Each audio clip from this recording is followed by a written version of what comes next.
comment ça se passe, les zinzins de l'espace? C'est Lolo Manga, la chaîne manga en veux-tu? En voilà, et c'est reparti les amis pour un achat d'occasion vintage des familles. Vous l'avez vu dans la description, aujourd'hui on va parler d'un seinen, aujourd'hui on va parler d'un tueur à gages, on aime ça sur la chaîne bien sûr, The Fable, qui s'est terminé en 22 tomes chez Pika Édition.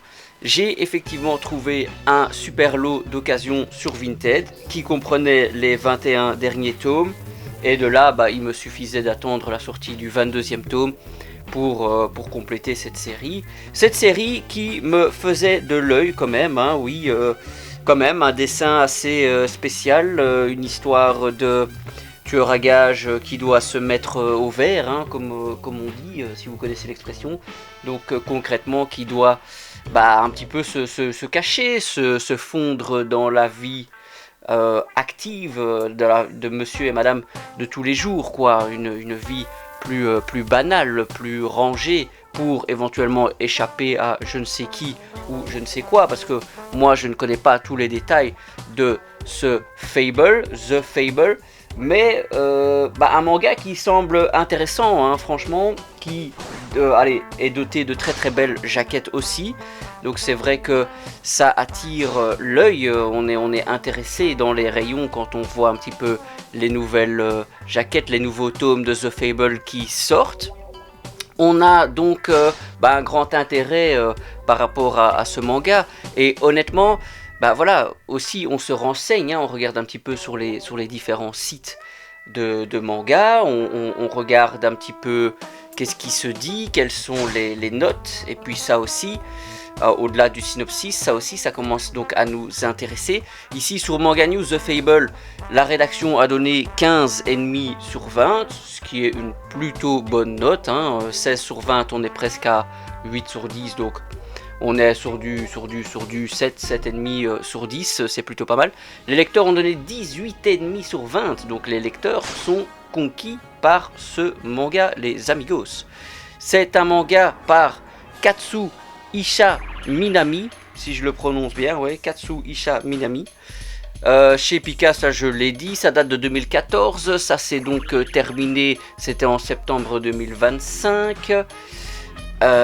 Donc ça a mis 11 ans à sortir, mais ça c'est plutôt normal, hein, pour un manga en 22 tomes. Voilà, il faut le temps que l'auteur dessine, écrit, fasse valider, que les chapitres sortent dans les différents magazines au Japon, donc tout ça c'est normal. On va voir un petit peu le résumé.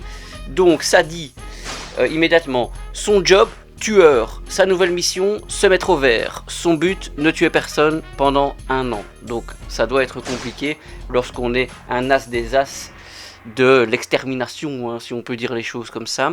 The Fable est un tueur professionnel craint de toute la pègre japonaise. Homme politique, mafieux, personnalité politique, ce génie de l'assassinat peut envoyer n'importe laquelle de ses cibles 6 pieds sous terre. En 6 secondes, si le cœur lui en dit, sauf qu'un beau jour, son commanditaire lui ordonne de tout mettre en pause et de mener la vie d'un citoyen lambda, dans sa planque d'un clan de Yakuza à Osaka. Interdiction de tuer ou d'attaquer qui que ce soit pendant 1 année entière. Pour cette arme humaine au tempérament imprévisible, entouré de criminels à la gâchette facile, c'est le plus dur des contrats qui commencent. Alors, on ne peut que comparer, c'est vrai que de nos jours on a des points de comparaison. Moi, quand on me dit tueur à gages à la retraite par exemple, je pense directement à Sakamoto Days, hein, un manga qu'on aime énormément sur la chaîne, qui est plutôt estampillé shonen, qui va plutôt un petit peu sortir du réalisme aussi, hein, parce qu'il faut pas se le cacher, ils font des trucs complètement dingues, presque à la Matrix, il y a des scènes à la triple X, quoi, un petit peu très cinématographique, enfin voilà, une grosse mise en scène dans Sakamoto Days. On ne peut que penser aussi à La Voix du Tablier, qui de ce côté-là est plutôt tourné sur l'humour, et beaucoup d'humour, avec ce Yakuza qui se met littéralement au service de sa femme, Donc c'est vrai que ça aussi on pourrait le comparer. Ici avec The Fable, oui, pendant 1 an il doit se mettre au vert, mais en soi, c'est pas qu'il va se dévouer à une femme, ou c'est pas qu'il va se dévouer comme Sakamoto à une retraite anticipée, au bien-être de sa famille. Ce qui est aussi un point de comparaison avec La Voix du Tablier au final. Même si je pense qu'il n'a pas d'enfant dans La Voix du Tablier. Mais ici, The Fable, non. The Fable reste une arme humaine. Il reste volontaire en termes de job, quoi. Mais c'est son employeur qui lui dit: écoute, mon coco, tu vas aller à Osaka tranquillou dans une planquette et tu vas rien faire. Et tu vas essayer de rien faire. Je pense que c'est un scénario qui peut donner, oui, effectivement, des scènes très cocasses, hein, des scènes très, très marrantes. Bon, c'est estampillé seinen, donc je pense que ça va malgré tout rester très violent. En tout cas, en feuilletant par exemple ce premier tome, waouh, excepté la scène d'introduction, il n'y a que du blabla, quoi. Il n'y a que du blabla, donc je sais pas comment l'auteur va nous tenir en haleine sur 22 tomes, ça me semble assez étonnant. On va un petit peu voir les points forts de la série. Donc The Fable nous immerge dans un monde sombre et violent de la pègre japonaise. Au fil des pages et des tomes, le lecteur découvre la hiérarchie et les règles de ce monde à part dont font partie Akira Sato, nom d'emprunt de Fable, et sa sœur Yoko Sato. Tueur professionnel, surentraîné à la Hitman et aux réflexes surdéveloppés et aux sens aguerris, Fable possède une capacité d'analyse hors norme qui lui confère une efficacité et une rapidité extraordinaires dans l'exercice de son métier. Mais asocial, inexpressif, malpoli, mais sincère, le jeune homme est inadapté à la vie ordinaire qu'on lui impose. Avec son air de Léon de Luc Besson, Fable se prend d'affection non pas d'une plante, mais d'un perroquet, et fait tout pour défendre sa sœur Yoko. Ok, scénario puissant, plein de suspense, rebondissements. Ok, Soprano, Breaking Bad, il y a des bonnes références, quoi. Ouais, Quentin Tarantino, des personnages torturés, une touche d'humour noir, un brin de loufoque. Ouais. Ok, les scènes tendues sont désamorcées par l'humour décalé. Ouais, ok. La sincérité surprenante, naïve, ok. Bah écoutez, franchement, waouh, ils nous ont fait une tartine incroyable pour les points forts de la série. Je pense que sur Manga News, ils ont vraiment aimé, mais au final, ils ont mis que 15,5 sur 20. Peut-être que ça s'essouffle avec le temps, hein, au fil des tomes, peut-être que ça s'essouffle, parce que honnêtement, oui, ce speech-là, sur 22 tomes, bah ouais, écoutez, les amigos, ça me semble long, quoi. Ça me semble long. Ça va peut-être être répétitif, je ne sais pas.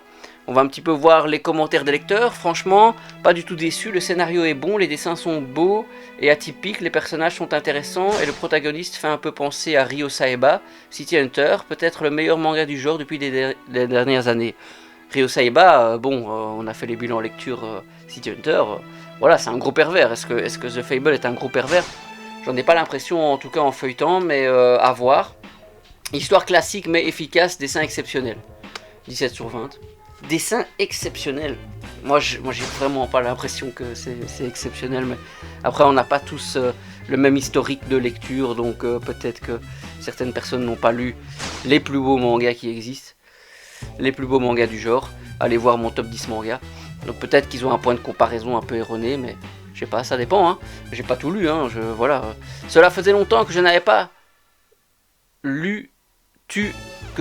tu devant un manga. La scène de la course-poursuite du début du tome m'a vraiment plié, celle de la cuite également. L'ensemble se lit tout seul, c'est bien rythmé et intéressant, cette série est vraiment prometteuse. Ok, c'est quelqu'un qui avait mis une bonne note mais qui n'avait pas tout lu. Une excellente série, très bon scénario et magnifiquement dessiné, très bien adapté au cinéma également, un must. Adapté au cinéma? Ah bon, ça je savais pas. Bon, il faudra vérifier. Qu'est-ce que vous pensez de ce The Fable? En tout cas, franchement, de très bons retours des lecteurs.